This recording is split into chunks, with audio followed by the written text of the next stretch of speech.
So napuno po ng tensyon itong harap ng gate dito po sa Senado, dito po sa Pasay City, dahil may mga rallyista po dito na taga-suporta ni dating Pangulong Rodrigo Duterte at saka po ni Senador Bato de la Rosa. Kasunod po yan ng tangka ng NBI na isilbi yung arrest warrant laban kay Senator Bato de la Rosa na inisyo po ng International Criminal Court.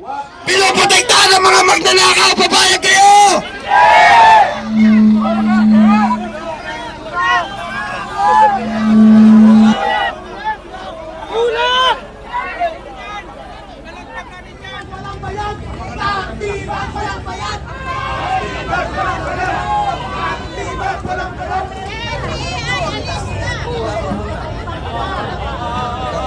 Na nakikiusap nagsusumamo, na nagbibigay ng hapag sa inyong pamilya.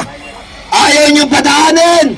Pinoproteksyonan ninyo ang mga buhaya sa gobyerno. Mahiya naman kayo.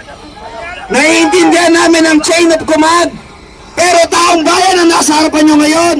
Ang bread and butter ng ating gobyerno. Hindi naman kami manggugulo. Papayag ba tayong ganito? Kanina pa tayo dito. Bakit hindi umuusad? Sa mga punto pong ito ay isinasagawa na patuloy nitong mga rallyista yung kanila pong programa, at makikita po ninyo nakaposisyon po ito pong mga tauhan ng Philippine National Police. Dito po yan sa harap nga po ng gate nito pong Senado. Mula po rito sa Pasay City, EJ Gomez, GMA News.